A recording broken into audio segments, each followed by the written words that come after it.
Salut! În acest videoclip vreau să-ți aduc la cunoștință că și tu poți să-ți închizi anul financiar chiar dacă nu ai studii superioare în contabilitate.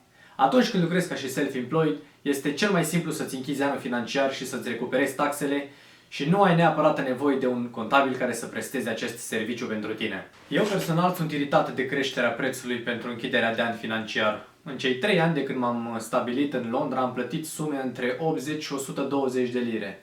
Mereu la același contabil. În fiecare an prețul a crescut cu 20 de lire. Anul acesta nici nu m-a mai interesat care este prețul, pentru că 120 de lire mi se pare deja un preț exagerat când mă gândesc la faptul că atunci când lucrezi ca și self-employed, în cele mai multe cazuri ai nevoie doar de limba engleză ca să-ți închizi singur anul financiar. Anul acesta, având în vedere situația în care ne aflăm din cauza coronavirusului, m-am gândit să fac câteva căutări pe site-ul guvernului britanic și astfel am realizat că nu e chiar atât de greu să-mi închid anul financiar și singur.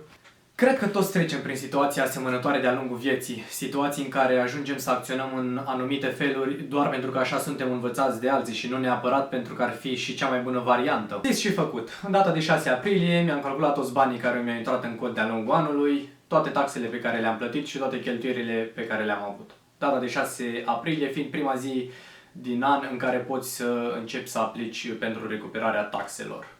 Toată operațiunea pentru finalizarea aplicației cred că a durat undeva la aproximativ 30 de minute. După 2 zile când am intrat în contul HMRC, aplicația fusese verificată și aprobată. Am introdus datele bancare și pe data de 21 aprilie mi-au fost virați banii în cont. Cosmin Neagu, ești un mincinos! Unde este dovada că ai primit banii? Știm cu toții că acest gen de întrebări nu întârzie niciodată să apară, tocmai de aceea m-am gândit să scanez scrisoarea pe care am primit-o de la HMRC pe data de 20 aprilie, cu o zi înainte să îmi fie virați banii în cont, în care mă informează că suma va fi transferată către contul meu bancar în curând.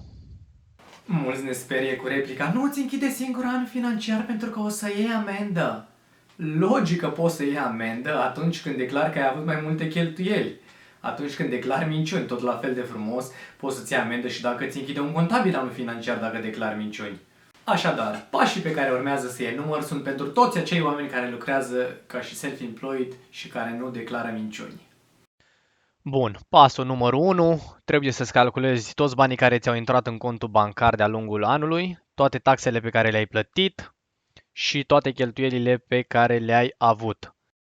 Pasul numărul 2, o să las un link în descriere, linkul pe care trebuie să-l accesezi ca să te înregistrezi sau să te loghezi în contul HMRC. Căutăm butonul verde Sign In. Iar aici o să ni se afișeze câteva informații legate de coronavirus. Trecem peste, Continue to your. Dacă ai deja un cont, folosește datele de logare. Dacă nu ai deja un cont și este primul an în care dorești să-ți închizi anul financiar, Create Sign-in Details. Aici vei introduce adresa ta de e-mail și ți se vor mai cere multe alte detalii despre tine, inclusiv UTR number-ul tău. Dacă găsești dificil acest pas, nu mai mi-aduc aminte exact care sunt cerințele pentru înregistrarea contului, dar dacă găsești dificil și ești nesigur, te invit să accesezi grupul nostru de Facebook, o să las un link în descriere și te vom ajuta să îți creezi contul. Pasul numărul 3, te afli în contul HMRC, la tabul Messages s-ar putea să găsești un mesaj că trebuie să-ți faci închiderea de an. Dacă nu, aici mai jos undeva vei găsi acest buton Complete and Submit Tax Return 2019-2020 Self-Assessment Return. Click aici. Procesul pentru închiderea de an financiar. O să treci prin mai multe etape.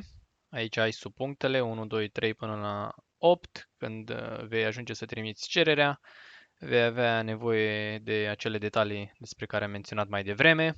Te vor întreba despre cât ai câștigat și așa mai departe. De fiecare dată când intri să completezi o anumită secțiune, te vei întoarce înapoi pe pagina aceasta și vei da click pe următoarea până le vei termina pe toate. Pasul numărul 4. După ce ai finalizat aplicația, trebuie să aștepți 2-3 zile pentru a fi verificată și aprobată. Când vei intra în contul HMRC, după ce aplicația va fi aprobată, te vor pune să introduci datele bancare în care să-ți fie trimiși banii. Fac și un mic anunț pentru persoanele care întâmpină dificultăți sau nu cunosc limba engleză. La 500 de abonați voi realiza un nou material video în care voi prezenta pas cu pas cum se completează formularul pentru închiderea de an financiar și recuperarea taxelor. Cam atât pentru astăzi. Dacă ți-a plăcut acest videoclip, nu uita să te abonezi la canalul meu pentru a primi notificare de fiecare dată când voi încărca unul nou.